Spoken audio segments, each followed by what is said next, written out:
Hello, my friends. It's John Petersen from the Arlington Institute, and you've stumbled your way into Quartet, and we're very happy to have you with us here today.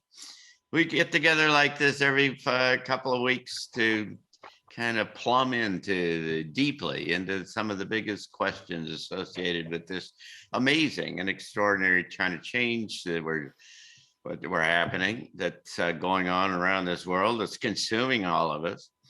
And we come to you from Berkeley Springs, West Virginia, our little resort town just 100 miles down the road from Washington and Baltimore. And this is one of a number of things we'll mention in passing that the Arlington Institute does.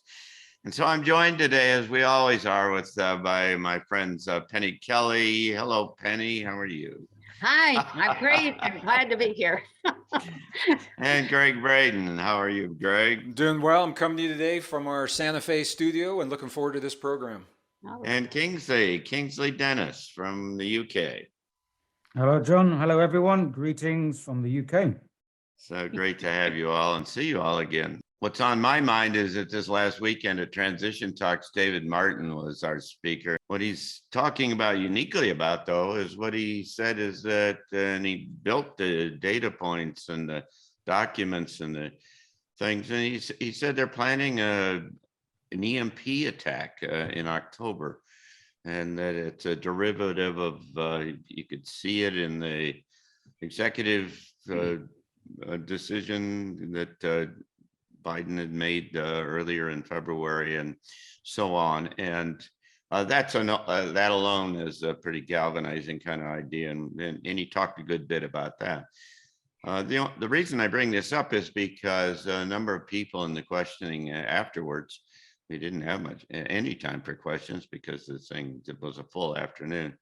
But afterwards they said, so how do you prepare for that? What would you do for this financial thing? How would you prepare for something like an electromagnetic pulse attack that would kind of take out in certain areas, at least, the internet and a lot of the things that we depend upon? And I thought that I'd raise that as a potential next subject for us to talk about here at Quartet. But in any case, that was an extraordinary kind of talk that he did. And for those of you who are watching here that might be interested in that, you can find the replays for that on transitiontalks.org. Last week, or the last episode, we had Tracy Lee send us a very long and thoughtful kind of question about how you build community. She said, do you feel there are steps we can take at this time other than working on technology to reach there, basically weaning us off of the bottle toward results for community independence between 2025 and 2027? I feel if we try to tackle the smaller steps instead of looking at the larger picture and end result, number one, you believe humanity will be more comfortable taking on small changes. We're not good at change at all, big change. And number two, learning as we move forward that will be invaluable. And number three, most have this tendency, including myself, to wait for trauma and extreme fear, absolutely, till the stuff hits the fan before we decide to change. And with that said, I am in hopes that you can provide some solutions and guidance, if able, to lead in a direction where those who have innovative ideas and like-minded groups or communities could help to change peacefully as possible into a beautiful new world. Thanks for your time and looking forward to your thoughts. I thought that that was a very important and central kind of question, an issue about this whole transition process. That no matter how you talk about getting from here to there, you cannot do this by yourself. Perhaps if you're some aesthetic and you go up to the mountain and you can meditate and never do and not eat and anything else, maybe you can make yourself through. But for the rest of us, we've got to live down here, and we're in the part of this whole community. We're in the 3D world, and that's part of the experience that we all are an integral part of this experience of being humans and making our way through this whole kind of process. So we need to find community, and we need to find like-minded people. And let me just start off by suggesting that to my way of thinking, there's kind of 4 basic kind of requirements that need to happen in this kind of space. And one of them is that you need a purpose, and trying to bring a group together to build a community, find a community. You have to have a purpose, and it needs to be kind of explicit. You know, may not be a big statement of one sort, but you got to be able to tell people what you're trying to do and what you want to do, and it's worth thinking about what that might be. You also have to have a way to identify potential people that are going to be in your community. And so we can talk about that a little bit. How do you reach out? How do you find the folks who are the right kind of candidates for what you're trying to do? Because we all know that if you pick the wrong kind of folks, and certainly in a situation like this, it could be very disruptive and problematic. You also need to be able to effectively communicate with them in one way or another. It's not enough just to be able to identify these folks, but you have to meet, you need a collaborative kind of engagement and in process. And I'm making that broad because, you know, the internet's here, and we can talk like we all do every couple of weeks. We can, you know, we're a little small community about trying to think about these kinds of things, but that's not quite what Tracy's talking about here. She's trying to say, how do you kind of on a day-to-day and a week-to-week basis, how do you get together with folks who are kind of supportive? And so you have to have a connection, and you need, I would argue, some kind of proximity. And I don't know what that means necessarily in this case. Certainly, if you live in a physical community, if we're talking about a physical community of folks who we get together on a regular basis. The most important aspect of a community is the people. And in fact, just I think yesterday I was reading some work, and I came across this quote, which I thought was useful. It's from a guy called J.G. Bennett, who was a Gurdjieffian who had groups. And he mentioned in the early 1970s, and I just quote here, if this new world is going to be based on communities, as I believe it will, the first requirement is that people shouldn't be slaves to their likes and dislikes. If you can get rid of that slavery, a community will always work. It's not just the physical resources, and the question that Tracy was right in saying it's not just about the technology. I think we have to focus on the fact that a community is an energetic space. You know, you can be in the same space, but you're not necessarily having the same resonance. It's the psychological issues, the psychological, let's say, difficulties, which usually can be the downfall of a community. It can be the make or break if you can get a psychological understanding and a balance. So it's the inner life of the community, which is perhaps more or important than just the outer life. And another thing you mentioned also is about the motivations and intentions of the community. You talked about purpose. I would also put in the belonging. If there's a communal sense of belonging amongst the people, not just I want to survive and a scrambling, but a long-term vision. Because if you have just a short-term myopic, I want to live hand to mouth for tomorrow, then that's not sustainable. I think, you know, you need a kind of long-term vision. And this is only my own suggestion. My own suggestion would be, I would also incorporate a metaphysical understanding in that a community is not just working with the active and passive forces of people. You have a trust and understanding that there's other forces coming in. There's other assistance if you can kind of allow that to come in. And the final thing I would say, John, the final thing is that there's been a lot of talk about parallel communities. And a parallel community would be a community that exists within the present society or the present failing society, but doesn't seek to conflict with it. It seeks to exist within it, like a new seed that's growing, rather than being a kind of revolution resistance community. So I feel that coherence, even if society around you or other communities are not kind of in aligned with you, you still have to exist amongst the confusion that's going outside. In the early 1990s, when I left the corporations, I left in 1990 and moved into a rural area in northern New Mexico, an hour from the nearest grocery store, 4 hours from the nearest airport.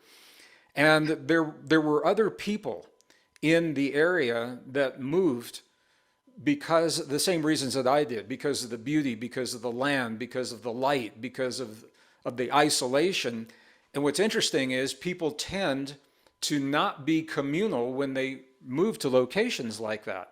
So what happened was we had developers from Chicago that saw these vast expanses of land as being wasted because they weren't developed. And they had proposals to come through with an airport, with a 4-lane highway, with golf courses. And and it forced these people that are typically very private to come together for a common good, to preserve the land that we had all been drawn to. And what happened when we first got together, John, we had to identify the parameters that would bring us together. And I pulled out some of the papers. When we did this, we all identified that we had common values that we shared for our families and for our children, that made life, it wasn't an easy life, but it was a good life, close to the land, close to nature, and self-sufficient, but supporting one another. So the community came together based, number one, on values. Number two was purpose. The purpose was to preserve the things that we love and cherish about where we lived, so we'd have it for ourselves and our children. Number three was respect for one another, a deep respect. So I'll make a long story very short. My primary degree is as a geologist.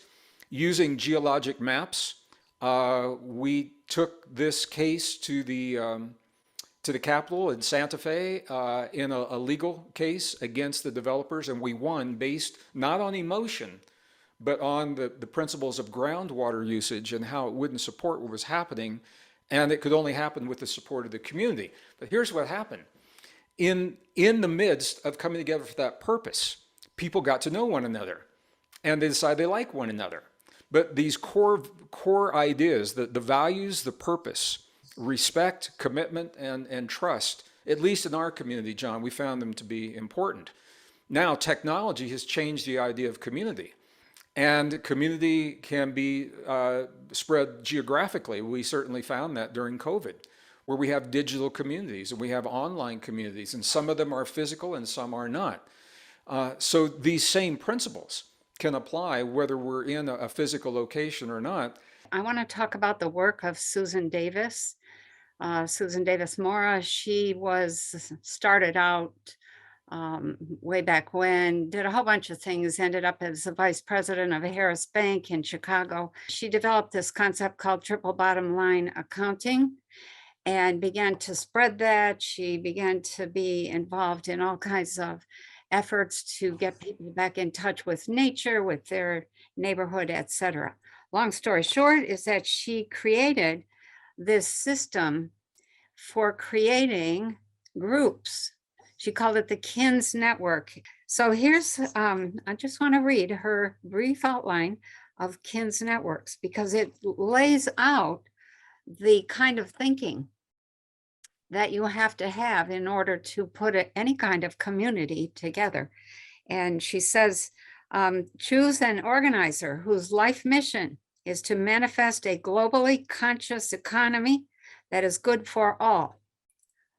It has to be in line with the actual mission, which could be whatever the group happens to want. Choose a mission statement that is inspiring, daunting, and measurable in less than 14 words. Identify the top sectors that could most help you achieve your goal. As many as 30 sectors. More than that, it gets to be too chaotic.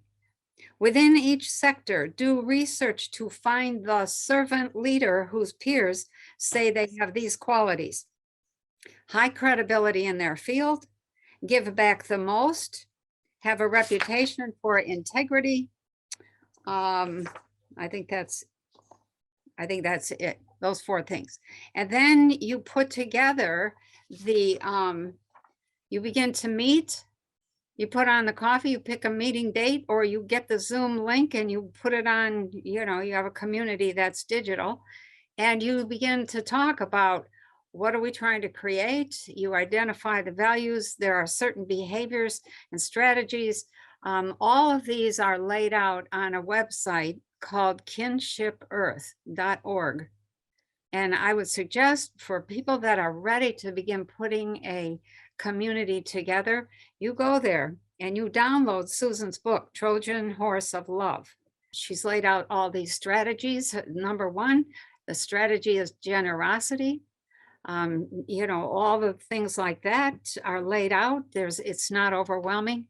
And I'll tell you what, it makes some really powerful groups of people who organize and make things happen. Yeah. Well, your comments all remind me that here at the Transition Talks, when we get a whole lot of people together from around the East Coast and other places in the country, inevitably, I'll have 1 or 2 folks that'll come up after me and say, how do I get something like this started, or not something like this, but how do I find people who are, this place has got just full of all of these people who are wonderful and all supportive, and how do I find those? Because I don't have any of those where I am. And what I mean, literally, I've had 2 or 3 just this last weekend ask me about that. How do I do this? Well, what I always say is move to Berkeley Springs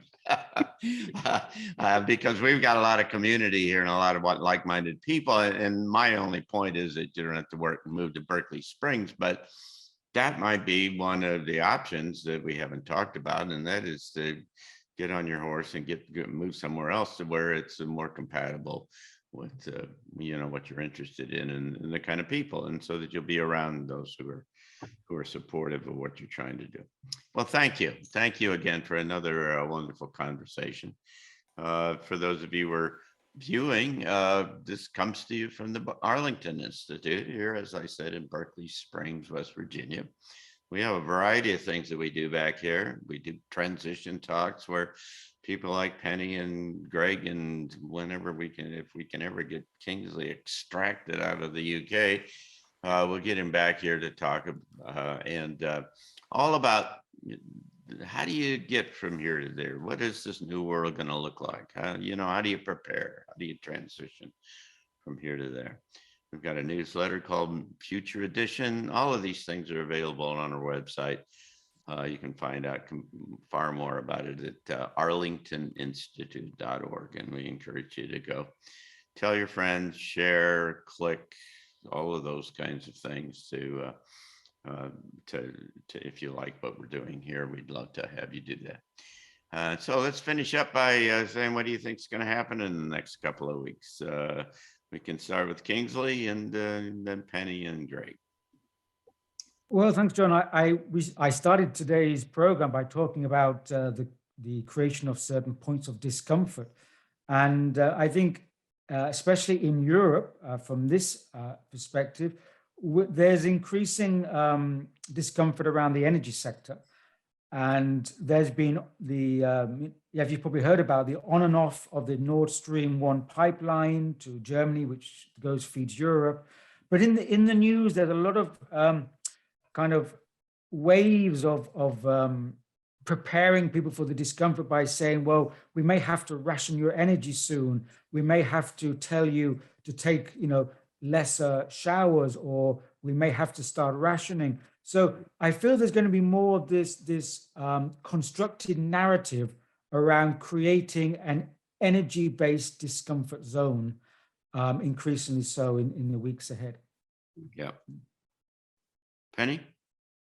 I think that what I see coming the next 2 weeks that concerns me is what's going to happen today at the Fed, which will be a raise of interest rates.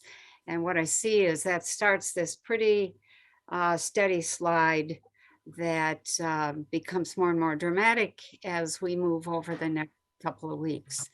I'm hoping that people will kind of, be okay. I hope people have been watching that, are ready for that.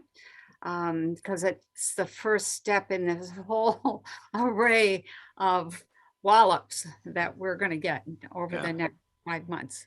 Yeah, one after another, I think. Greg? Yeah, I'm going to follow on with what both Penny and Kingsley have just said. As a systems thinker, I'm looking at this big picture and how the decisions the current administration is making are setting the U.S. up to fail.